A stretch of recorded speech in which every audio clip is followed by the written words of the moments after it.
नमस्कार, डॉक्टर डिम्पल त्यागी चैनल में आपका स्वागत है। आज हम बेटा जी 12th क्लास की यानी कक्षा 12वीं की कैमरे में बंद अपाहिज कविता सीखेंगे, जिसके राइटर हैं रघुवीर सहाय। ठीक है, तो कवि कौन है? रघुवीर सहाय है। और कविता कौन सी है? कैमरे में बंद अपाहिज।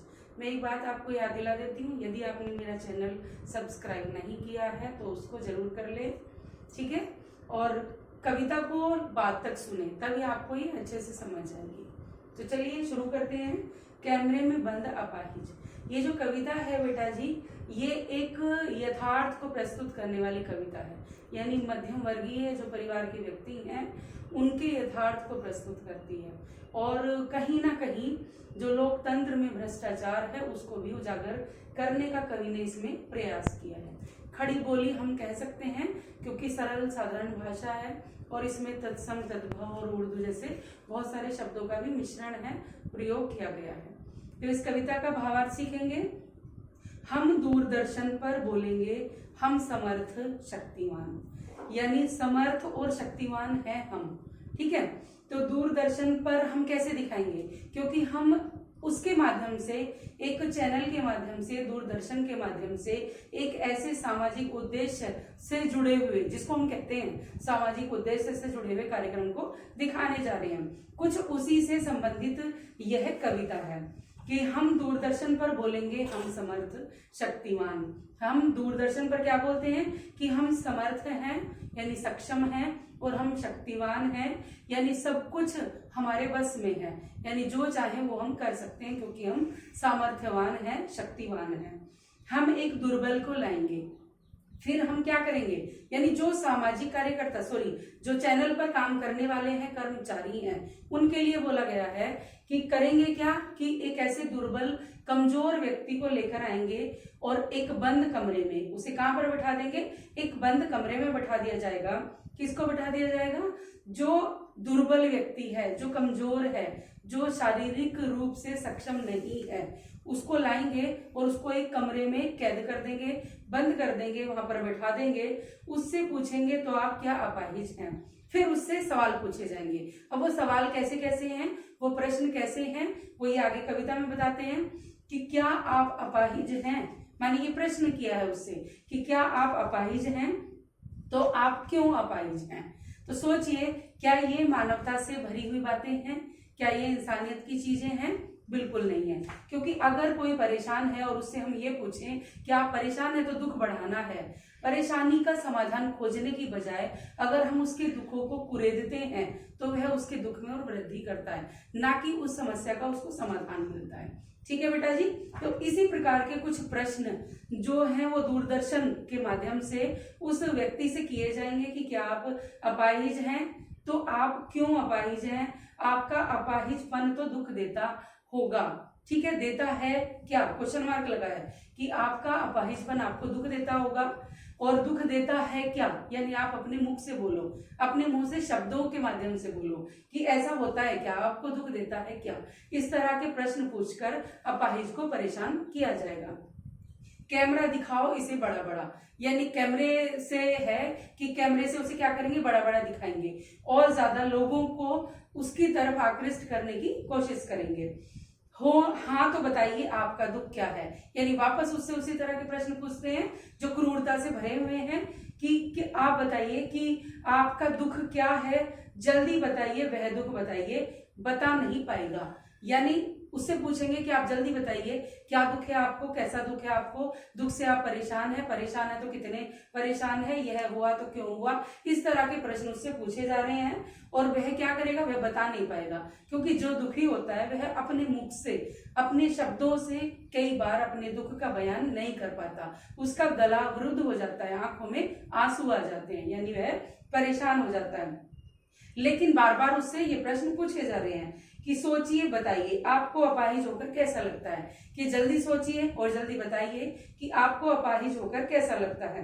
कैसा यानी कैसा लगता है, यानी हम खुद इशारे से बताएंगे कि क्या ऐसा, यानी बहुत सारी चीजें इसमें ब्रैकेट में दी गई हैं, कोष्ठ में दी गई हैं, तो उससे क्या मतलब है कि उसकी तरफ इशारा करके बता रहे हैं कि ये व्यंग है। समझ में आ रही है आपको? ये व्यंग है लोगों पर जो इस तरह के सवाल करते हैं, इस तरह के प्रश्न करते हैं। तो कहते हैं आपको ऐसा लगता है, यानी कुछ चीजें इशारे से बताएंगे। क्या आपको ऐसा लगता है? क्या आपको ऐसा लगता है? क्यों किया है उन्होंने ऐसे इशारे से? क्योंकि वह बता नहीं पा रहा है, अपने दुख को स्पष्ट नहीं कर पा रहा है, इसलिए उससे इशारे से वो पूछ रहे हैं बार बार कि क्या ऐसा लगता है और क्या ऐसा लगता है। सोचिए, बताइए, थोड़ी कोशिश करिए, यानी बताने का थोड़ा प्रयास कीजिए। सोचिए, समझिए, बोलने का प्रयास कीजिए, अपने दुख को दूसरों के सामने प्रकट कीजिए, ऐसा आप प्रयत्न कीजिए। फिर वह अवसर खो देंगे, यानी फिर उसको बोलते हैं कि यह अवसर आप खो देंगे। कौन सा अवसर खो देंगे? कि दूरदर्शन पर आकर अपने दुखों को लोगों से रूबरू कराने वाला, यानी दूरदर्शन पर आकर मौका मिला है आपको अपने दुख बताने का, तो यह अवसर आपके हाथ से चला जाएगा। इसलिए आप जल्दी कीजिए, जल्दी बताइए कि आपको अपाहिज होकर कैसा लगता है, क्यों अपाहिज है, कितना दुख देता है अपाहिजपन, ये इस तरह के प्रश्न। समझ गए बेटा जी? ठीक है। आप जानते हैं कि कार्यक्रम रोचक बनाने के वास्ते हम पूछ कर उसको रुला देंगे। यानी ये बात क्यों की जा रही है, इस तरह के प्रश्न क्यों किए जा रहे हैं? क्योंकि दूरदर्शन वाले अपने कार्यक्रम को रोचक, मनोरंजक बनाना चाहते हैं, यानी लोगों को अपने चैनल से जोड़ना चाहते हैं। तो जो अपने चैनल से जोड़ने के लिए इतने प्रयास कर रहा है, तो वो प्रयास देखो उसके किस तरह के हैं कि एक व्यक्ति को दुखी करके, परेशान करके यदि अपने आप प्रसिद्धि लेना चाहता है तो वह गलत काम है। ठीक है, तो हम पूछ कर उसको रुला देंगे, लेकिन मतलब कैसा हो जाएगा? वह व्यक्ति रोने लग जाएगा, परेशान होने लग जाएगा, अपने दुख बता नहीं पाएगा। इंतजार करते हैं आप भी उसके रो पड़ने का। किसके लिए बोला है? उस प्रजा के लिए बोला है, उन दर्शकों के लिए बोला है जो उस कार्यक्रम को देख रहे हैं।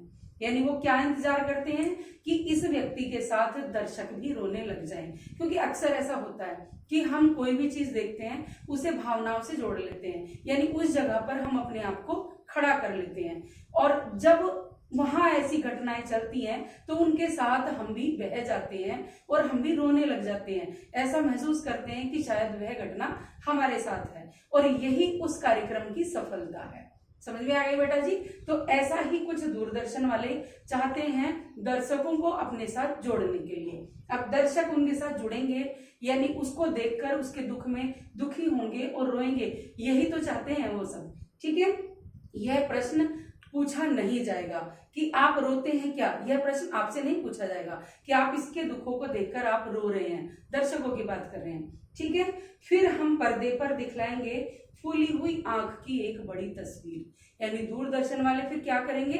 एक पर्दे पर बड़ी सी एक ऐसी तस्वीर दिखाएंगे जिसमें उस व्यक्ति की आंख फूली हुई है। फूली से मतलब सूजी हुई है, यानी वह इतना दुखी था, इतना परेशान था कि मानो जैसे अपंगता से, अपाहिजपन से, कि रो रोकर उसकी आंखें भी सूज गई हैं, फूल गई हैं। ठीक है, वह दुखी है। तो बहुत ही बड़ी तस्वीर, तस्वीर कैसी होगी? जो बहुत बड़ी होगी, जिसको आप आराम से देखकर पहचान सकते हैं कि इसको क्या दिक्कत है। यानी यह रोया है इसलिए इसकी आंख सूजी हुई है, फूली हुई है, और उसके होठों पर एक कसमसाहट भी, यानी साथ में क्या दिखाएंगे? उस तस्वीर में आंख तो फूली हुई है ही, होठों पर कसमसाहट, कसमसाहट से अभिप्राय है बेचैनी से, यानी उसके होठों पर बेचैनी भी है।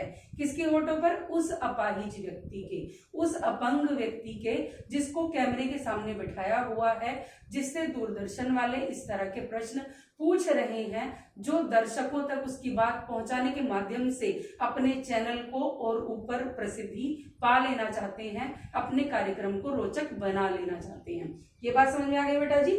आशा है आप उसे उसकी अपंगता की पीड़ा मानेंगे, यानी उनको ये आशा है कि दर्शक उसकी अपंगता की पीड़ा समझेंगे। किसकी अपंगता की? अपाहिज व्यक्ति की। ठीक है, पीड़ा यानी जो कष्ट है उसको वह मानेंगे, समझेंगे कि अपाहिज का दुख उसको इतना सताता है कि रोकर उसकी आंखें भी फूल गई हैं और उसके होठों पर बेचैनी है कि वह कुछ कहना चाहता है, कुछ बताना चाहता है, अपने भाव लोगों से प्रकट करना चाहता है। इस तरह की आशा के साथ उस तस्वीर को वे दर्शकों को दिखाएंगे। एक और कोशिश, दर्शक धीरज रखिए, यानी वो एक और कोशिश करते हैं फिर बाद में कि दर्शकों से फिर अपील करते हैं, धीरज रखिए, देखिए हमें दोनों एक संग रुलाने हैं। वो क्या करते हैं, वो क्या चाहते हैं कि वो ये चाहते हैं कि दोनों को एक साथ रुलाया जाए, यानी दोनों को एक दूसरे की भावना से जोड़ दिया जाए कि जब अपाहिज अपने दुख का बयान करेगा, अपनी पीड़ा प्रकट करेगा, तो दर्शक उसके भावों के साथ जुड़कर उसे खुद में महसूस करेंगे और दोनों ही एक साथ रोने लग जाएंगे। ऐसा चाहते हैं ये दूरदर्शन वाले। ठीक है, आप और वह दोनों कैमरा बस करो, नहीं हुआ रहने दो, पर्दे पर वक्त की कीमत है। कि जब ऐसा होगा तब वो क्या करेंगे कि बस रहने दो, अर्थात कैमरा बंद करने के लिए फिर वो आज्ञा देंगे। क्यों? क्योंकि वो कहते हैं कि पर्दे पर वक्त की कीमत है, यानी किसी भी कार्यक्रम के लिए एक कालावधि, एक समयावधि निश्चित होती है। अगर वो ऐसा नहीं करेंगे, पूरा दिन वही चीज दिखाते रहेंगे, तो लोगों के मन से वो जुड़ाव नहीं आएगा जो एक सीमित अवधि के लिए आता है। ठीक है, तो इस तरह के बातें करके वो अगले दिन के लिए भी मानो, अगले एपिसोड के लिए भी मानो, दर्शकों को अपने से जोड़ लेते हैं। अगर आप खुद ही सोचिए कि एक ही फिल्म 24 घंटे दिखाई जाए, देखते आप रहें कोई भी सीरियल, तो हमारे मन से उसके प्रति वो भाव खत्म हो जाते हैं जो किसी भाव को लेकर हम जुड़े थे। अगर कोई चीज आधा घंटा के लिए आए और उसमें ऐसी बात बीच में छोड़कर ये कह दिया जाए इसको आप कल देखें, तो हम कल का इंतजार करते हैं।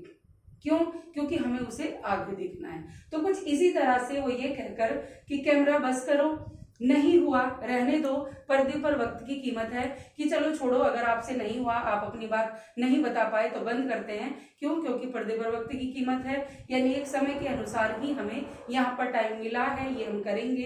अब मुस्कुराएंगे हम, आप देख रहे थे, अब मुस्कुराएंगे हम, मतलब फिर वो जो दूरदर्शन वाले हैं वो खुश होंगे, प्रसन्न होंगे, मुस्कुराएंगे और फिर बोलेंगे कि आप देख रहे हैं सामाजिक उद्देश्य से युक्त कार्यक्रम। यानी आप कैसा कार्यक्रम देख रहे थे? एक सामाजिक उद्देश्य से भरा हुआ, यानी लोगों को ऐसी समस्याओं से पीड़ित व्यक्ति से रूबरू कराना जो दुनिया में न जाने कितने पड़े हुए हैं, लेकिन आप उनके दुखों को नहीं जानते। ठीक है, तो इसलिए इसको सामाजिक उद्देश्य से भरपूर बोला है कार्यक्रम को। बस थोड़ी ही कसर रह गई। कौन सी थोड़ी कसर रह गई? कि जो चीज हम आपको दिखाना चाहते थे वह कंप्लीट नहीं हो पाई, पूरा नहीं हो पाई, थोड़ी ही कमी रह गई। यह कहकर धन्यवाद कर देते हैं। और कमी रह गई क्यों छोड़ा है उन्होंने प्रश्न बाद में? क्योंकि ताकि उस कमी को देखने के लिए आप कल भी देखें, उस चैनल को आप पसंद करें और उससे जुड़े रहें। तो ऐसा कहकर वो धन्यवाद करते हैं और धन्यवाद के बाद वहीं पर उस कार्यक्रम को समाप्त कर दिया जाता है। तो बेटा जी, इस कविता के माध्यम से कई चीजें हो सकती हैं। एक तो वही कि जैसे लोकतंत्र में जो भ्रष्टाचार है उसको उजागर, पर्दाफाश करने की कोशिश की है कवि ने। और दूसरा कि इस तरह के व्यक्ति बहुत सारे समाज में हैं जिनको इस तरह के कष्ट हैं, लेकिन हम उनके बारे में नहीं जानते। लेकिन हम ये जरूर कह सकते हैं कि इस कार्यक्रम को सामाजिक उद्देश्य से भरा हुआ, आप यूं तो कह सकते हो क्योंकि आप लोगों को दर्शा रहे हो, लेकिन उससे किए हुए जो प्रश्न हैं उनको आप उससे ना जोड़ें, क्योंकि इस तरह के किए हुए प्रश्न कोई भी शारीरिक रूप से जो सक्षम नहीं है, अगर उनसे पूछा जाएगा तो उन्हें दुख होगा, दर्द होगा। इसलिए इस कविता को क्रूरता से भरी हुई कविता भी हम कह सकते हैं। तो बेटा जी, ये इसका भावार्थ था और इससे संबंधित जो महत्वपूर्ण प्रश्न है वो मैं आपको नेक्स्ट वीडियो में बताऊंगी। धन्यवाद।